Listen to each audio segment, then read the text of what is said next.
I'm here with Pallavi Juneja, guard for the women's basketball team, and can you kind of just talk about why'd you get into basketball when you were younger? Yeah, so I started playing when I was 4. Actually, it was kind of a recess thing at a kindergarten I went to. I played with a bunch of boys. I had a lot of fun. Actually, my earliest memory of playing is diving for a ball on the concrete, banging my head into a cement curb. That's my earliest memory, and I don't know. I mean, that definitely didn't discourage me from playing. But ever since then, I was begging for a Fisher Price hoop. I got that, and I just continued to play. The only one in my family plays sport. I just really enjoyed it. So, unlike some of the other student athletes who always mention their parents or brother or sister, and since you're the only one who played a sport, who were some of your major influences when you're getting into basketball? Yeah, so there were two kind of teams that we followed. The one was UConn women's basketball. So that was, back when Sue Bird was playing. I actually wear 32 because that's the number she wore in college. So a lot of people ask me, oh, you wear 32 because of Magic Johnson? And I'm like, no, definitely Sue Bird. So Sue Bird, and then, that transitioned into Diana Taurasi, and then Maya Moore more recently. So I followed that. And then my mom and I used to watch a lot of New Jersey Nets, the original New Jersey Nets, Kerry Kittle, Jason Kidd, Kenyon Martin, Jason Collins back when he was on that team. That was a great team to watch. I call that the original Lob City. Transitioning towards more the academic side, when you were going through the whole process of looking at colleges, what attracted you to Haverford? Yeah, I mean, Haverford is absolutely amazing academically. Like, out of all the schools that I looked at, honestly, I was deciding between Haverford and Amherst, and you're looking at two great academic schools, and I just felt that Haverford had that extra kind of humility that a lot of these prestigious schools don't have. A lot of schools that are really great academically know that they're really great academically and kind of flaunt it, and being on Haverford's campus, I didn't feel that way. I definitely got a sense that the students were very engaged and very intelligent, but no one was invested in showing that off. People were just invested in learning and getting it done. And then, throughout your 4 years at Haverford, what have been some of your favorite parts about the college? What are some of the things that maybe you didn't know about on your visit, and now that you've gone through 4 years, what have been some of your best favorite things about the school? Well, I think something I kind of knew about on my visit, but that's definitely I'm just blown away, is the professors are just so hands-on and just so intelligent, and they're so invested in their students beyond just the classroom. I have a great relationship with many professors that extends beyond just what we're talking about in class. They ask me, how's the game? They come to my games. They're very invested in me as an athlete as well as a student. And that really has helped me develop a balance, because it's very hard to be a student athlete at Haverford. But their support and their kind of understanding and their enthusiasm for what I'm doing has definitely helped me. And then you just mentioned it. What has the balance been like, as a student athlete? Because, coming home from a long bus trip from McDaniel or, school in Maryland, and then having a test the next day or something. Sure, What has that balance been like for you? Yeah, well, one of the things I've learned over my 4 years is how to prioritize and to really understand what comes first. And, coming into college, my dad always told me it's school, then it's basketball, then it's everything else. So, you really learn how to prioritize and how to decide what parts of social life to engage with and when. I think that's very crucial, especially you come in as a freshman. There's so much going on. You're so excited, whether it's clubs or whether it's, other things. You're just so excited, hey, I want to do all this stuff. But as a student athlete, you think, well, you got to get your work done, and you've got to get your work done on the court as well. So, now half the time I come back from games or come back from practice, I just get in my bed and I do my work, and I go to sleep pretty early nowadays. But, it's so important, and I don't think people realize how crucial, the way you eat, how much you hydrate, how much you sleep. I mean, Corey knows that stuff. And he tries to tell us, but it does take a couple years here to really understand how critical that stuff is to your success as an athlete and as a student. Have you put together any kind of game plan for maybe life after basketball, life Right. after college? Yeah, so I'm pre-medical, so I'm going to be going to medical school, well, hopefully. The application goes in this summer, so I'm going to end up taking a year at least off in between undergrad and med school. I will be applying this summer, as I mentioned. And next year, I am starting to look into maybe some nonprofit work that I can do. I had the opportunity last summer to work with a local nonprofit that basically were providing financial and emotional support for local families affected by cancer. So I kind of got to work kind of on a health initiative, but also kind of from a humanities perspective. And I am an English major and a pre-med student, so my academic kind of resume, in a way, kind of embodies what I want to do. I definitely, I want to be in a service-oriented profession, obviously, but I want to do it in a way that's impactful. And if I can find a nonprofit opportunity, or even just any kind of social justice initiative related to health, related to healthcare, related to education, I'd be happy to take that on next year. So those are the kind of things that I'm looking at to really prepare myself to enter the field of medicine. I feel like a lot of people in that field don't have a well-rounded view of the population that they're serving. And then I guess my final question would be, after your college career is over, is there any way you like to see yourself stay in basketball as a coach? Absolutely. I coach an AAU program locally, and it's a blast, and that's something that I've been thinking about forever, how to stay involved with basketball. And, whether it's I'm going to be a doctor, I'm going to operate on athletes, or I'm going to I'm going to coach my kids and they're playing, and I don't know if that's the best idea, but, I would love to continue either coaching or operating on athletes or doing something to stay involved with the game. I can't imagine walking away completely ever. So I definitely want to stay involved.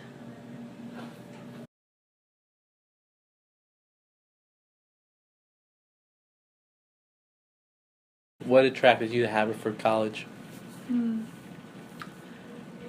Well, the academic reputation really stood out to me, and when I came here, just the whole environment, it seemed very laid back and community oriented, but still really academically rigorous. And I really liked staying over with the team. I liked all the girls. I loved Coach Bobby, and the campus was beautiful. It was pretty close to home, close to Philly. So all of those things really. And then what as you look back on the last 4 years, what has been some of your favorite parts about being at Haverford, and maybe is there a particular place on campus that you like the most, or what are some of the aspects of Haverford that you've really enjoyed over the past couple of years? I've really liked the diversity of the students on a lot of different levels. I feel like outside of classes I've learned a lot just from meeting people and learning their backgrounds or learning their different insights or what they're studying. So I think some areas on campus where that happens, like the CPGC Cafe is somewhere I go a lot, up in Stokes, and I did an internship funded through the CPGC this past summer, so I really like that exists at Haverford. And then also just the GIAC, being around people who are also playing sports and understand what it's like is always nice. You talked about your internship through the CPGC. Can you kind of explain what your internship was in the summer? You were out in San Francisco. What was that like? Yeah. It was fantastic. I was working at Voice of Witness, which is a nonprofit book series, and it's through McSweeney's Publishing, and now it's a nonprofit. So basically I was helping with editing and preparing the most recent book, Palestine Speaks, and I was also doing PR and communications work for them, so updating the website, sending out press, and getting lists for community outreach. So I was doing a little bit of everything, and then also I was living in San Francisco, which was amazing.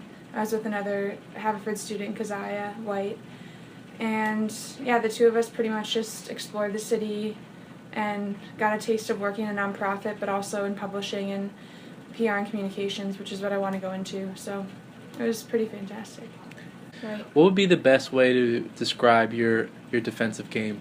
My defensive play, I think, is mainly focused on helping out teammates because they do a lot of work out front, dealing with quick guards and such.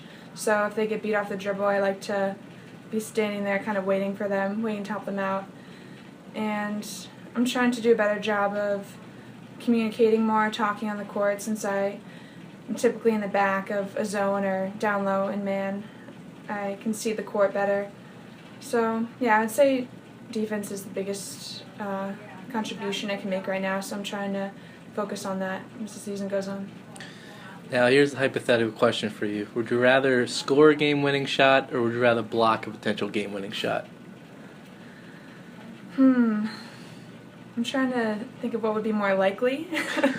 But yeah, I would actually rather block a game-winning shot. I typically feel pretty awkward or kind of like guilty after blocking a shot, especially if it's a really dramatic one. Like I've had one where it would like go into the stands or it's like midair. But I think if it were a game winner, that's like a really personal thing that happens. And there are a lot of ways of preventing baskets indirectly, like good defense or being in help. But blocking a shot is like a pretty direct rejection of a basket. So I think that would be my preference in winning a game. As your basketball career is winding down and you're getting ready to graduate, do you have any plans after school? Well, my plan at the moment is to get a job, so I definitely want to dive right into working and the real world, per se. So, yeah, I hope to be able to spend some time with my family, maybe travel a bit if I'm lucky enough to do that, and, yeah, get right into working, making money, being a part of it all.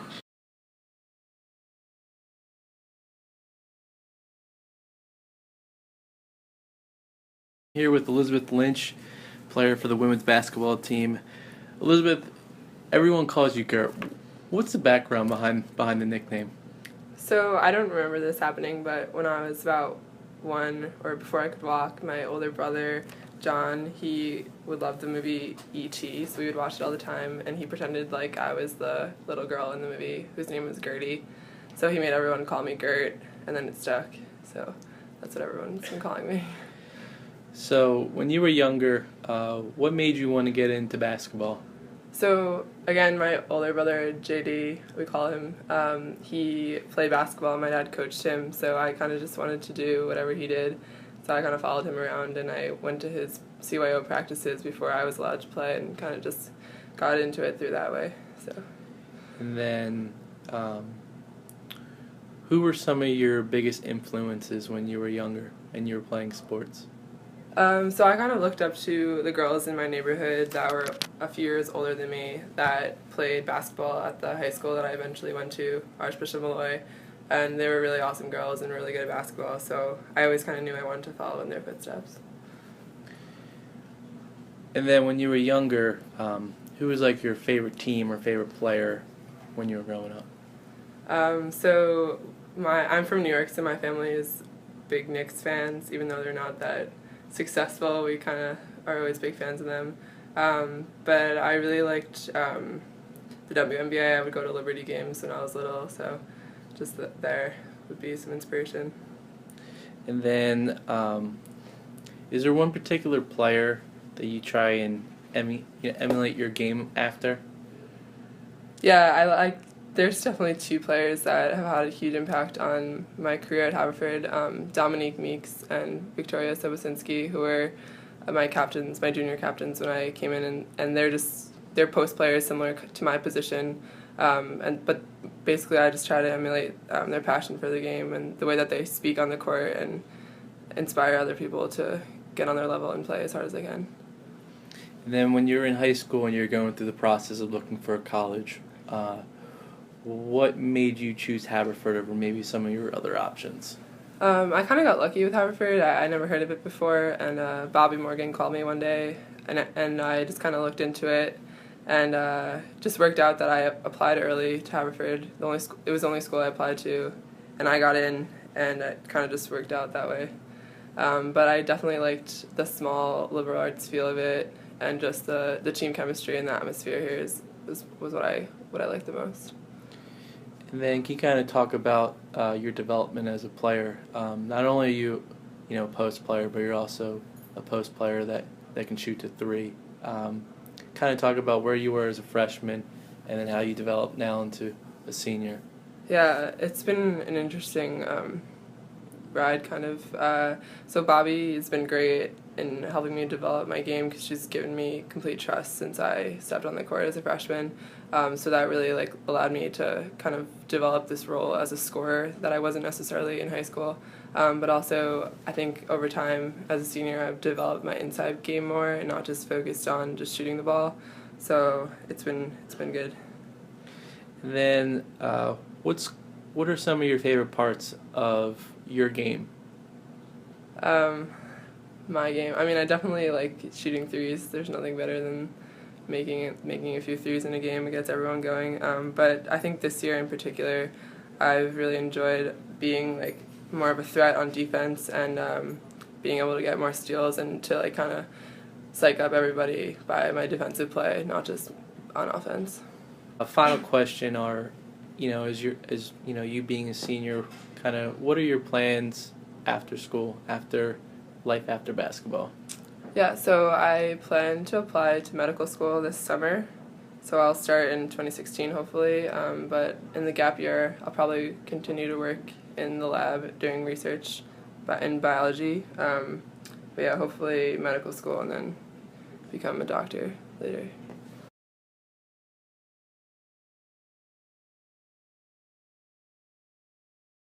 I'm here with Jacquelyne Pizzuto, senior point guard for the Haverford College women's basketball team.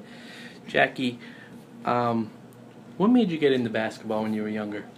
When I was younger, I was really shy as a kid, so my parents just put me in a bunch of different sports, and they saw that I loved basketball, so I just kind of stuck with it and concentrated on that. Well, what made basketball your favorite sport? Probably just because it's a team sport. I just really like the team atmosphere of it, and I was just kind of good at it as a point guard, getting the ball up the floor. They just saw that in me. So. And what are some of your favorite parts about being the point guard?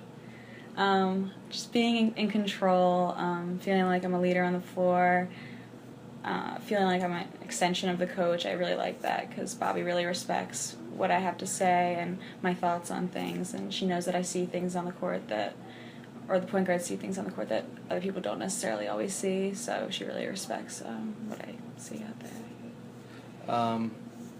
And what does it mean to you to be captain? Just to be a leader and to be an extension of the coach, and to be a kind of a mediator between the players and the coaches, so I get to see the coaches' side of things but also the players' side of things and hopefully bring those together to create a better team. And when you were younger and you were shy and just getting into sports, could you see yourself ever being a 2-year captain and the all-time leader in assists at school? No, I could never imagine. I was so shy back then. My mom at birthday parties would have to come in and hang out with me the entire time when I was little, and now it's great that I'm much more outgoing and I'm just a leader out there. I've developed into a vocal leader, which is great too.